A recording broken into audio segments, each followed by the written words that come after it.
The label is blank. The plastic casing is cracked. It plays not a home movie, but a recording of someone's terrifying ordeal. We find things like this all the time, but this tape, this one feels different. Let's look closer. The footage is dated November 12th, 1998. The camera is heavy, unsteady. The man holding it, a Mr. Alistair Finch, is documenting the state of his newly inherited and long-abandoned family home. His voice is calm, but thin. He talks about the smell of decay, of wet plaster, and something else, something vaguely sweet, like rotting flowers. He decides to check the attic. The pull-down ladder groans in protest, a sharp cracking sound echoing in the silent house. This is where the audio changes. Listen closely to the background noise as he starts to climb. Underneath the creaking of the wood, a new sound emerges, a low, rhythmic scratching. At first, Alistair dismisses it as rats. Just vermin, he mutters, his breath catching. But the sound isn't coming from the attic above. It sounds like it's coming from inside the walls around him. He reaches the top. The attic is a cavern of darkness, punctuated by discarded furniture draped in ghostly shrouds. The air is thick, heavy, and cold. Pause it there, in the top left corner, by that wooden beam. Do you see the way the shadow is shaped? The scratching stops. Alistair holds his breath, the silence now more menacing than the noise it replaced. He takes a tentative step forward, the floorboards groaning. Then, a new sound, a soft, wet whisper. It's indistinct, like a radio tuned between stations, but it has a cadence, a rhythm. It's coming from a dark corner behind a stack of old suitcases. Alistair's breathing is ragged now. "Hello?" he calls out, his voice cracking. "Is someone up here?" The whispering stops instantly. He shouldn't have said anything. Whatever was there now knows he's not alone. From the corner, a single pale hand snakes out from behind the suitcases. It's long, emaciated, with dirty, broken fingernails. It presses flat against the floorboards. Then another hand joins it. Alistair makes a choked sound, a gasp of pure terror. He stumbles backward, the camera lurching wildly. The tape distorts, lines of static obscuring the image as a high-pitched squeal erupts on the audio track. The camera falls. We are left looking up at the rafters as the sounds of a chaotic struggle fill the air. The last thing the tape records is the sound of that rhythmic scratching, now loud, frantic, and very, very close. The camera was found a week later. Of Alistair Finch, there was no sign. Our next piece of footage is more modern, but no less disturbing. This footage is from the bodycam of a security guard named Marcus Thorne. The date is May 4th, 2021. The location is the decommissioned Paragon Industries Research Facility, Sub-Level 7. His job was simple: patrol the surface levels. But a silent alarm was tripped in the deepest, oldest part of the facility. A section that had been sealed for over 30 years. The air that rushes out is stale, smelling of ozone and cold, damp concrete. The only sound is the echo of his footsteps on the metal stairs, descending into darkness. Paragon Industries officially cited a minor geological instability for sealing Sub-Level 7, but internal memos suggest something else. He reaches the bottom. A long, sterile white corridor stretches into infinity, lined with heavy doors. Fluorescent lights flicker erratically, casting long, dancing shadows. His radio crackles. "Control, this is Thorne. I'm on Sub-Level 7. Everything seems quiet. The reply is just static. He's too deep. He's alone. That's when he hears it. A distant, metallic clang. It's the sound of a heavy door swinging shut. But he just watched the entrance seal behind him. According to the facility schematics, all doors on this level are electronically locked. They cannot be operated without a keycard from the control room. He proceeds cautiously, his flashlight beam cutting through the gloom. He passes a series of labs, the glass windows clouded with grime.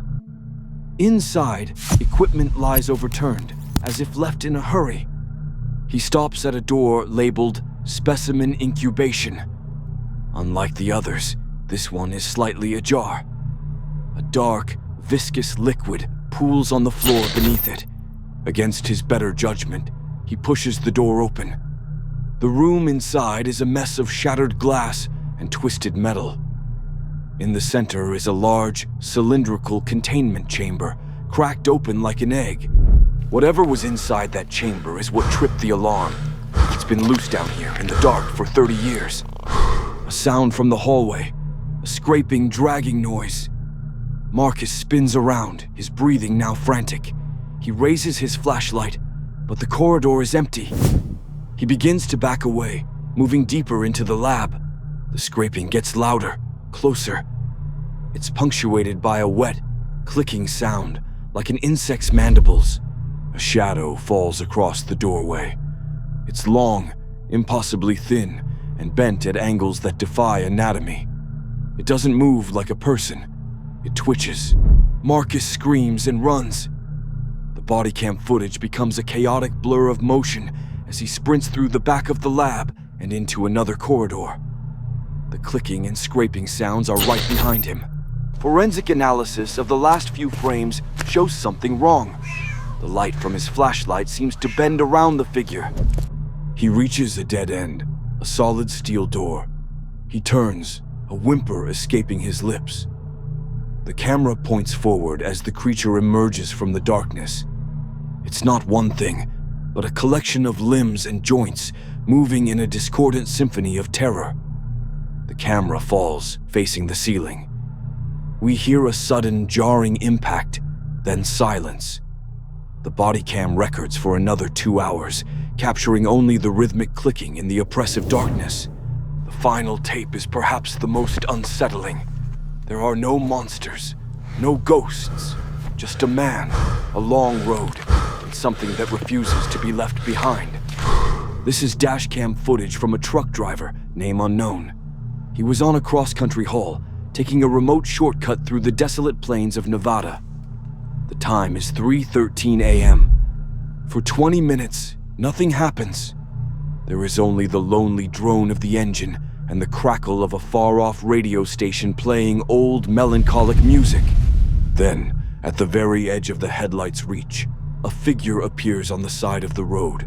It's standing perfectly still, facing away from the truck.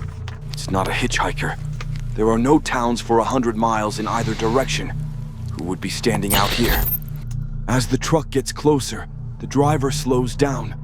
The figure is tall and wears what looks like a heavy, old-fashioned coat, despite the desert heat. It doesn't move a muscle. The driver seems to think better of stopping. He speeds up, passing the figure. For a brief moment, the camera shows it in the side mirror, still standing motionless as the truck pulls away. The driver lets out a nervous laugh. The radio crackles with static, then cuts out completely. Silence. 5 minutes pass. Look at the timestamp. Now watch the road ahead. This is where it breaks the laws of physics. Up ahead, at the edge of the headlights, is the same figure, standing in the exact same position on the side of the road. The driver doesn't slow down this time. He grips the wheel, his breathing heavy and panicked. He swerves slightly to the center line as he passes it. But this time, as the truck passes, the figure's head turns. Slowly, mechanically, it rotates to watch the truck go by. The dashcam doesn't capture its face, only the chilling, deliberate motion. This pattern repeats 3 more times. Each time the figure is further up the road, and each time it turns to watch him pass. On the final pass, the driver is weeping. He's muttering, "No, no, no," over and over. He floors the accelerator. The engine screams. He looks in his rearview mirror. Nothing. He looks ahead. The road is clear. A moment of relief. Then a loud metallic bang from the roof of the cab. The truck swerves wildly. The driver screams. From the top of the frame, two hands clad in old leather gloves gripped the edge of the windshield. The truck was found jackknifed in a ditch the next morning. The engine was cold. The driver was gone. Slowly, a face descends into view. It's pale and gaunt, its eyes lost in deep shadow. It opens its mouth in a silent scream, and the footage cuts out. 3 tapes, 3 different stories. No explanations. Some things are not meant to be found. Some doors are not meant to be opened. And sometimes, the footage is all that's left.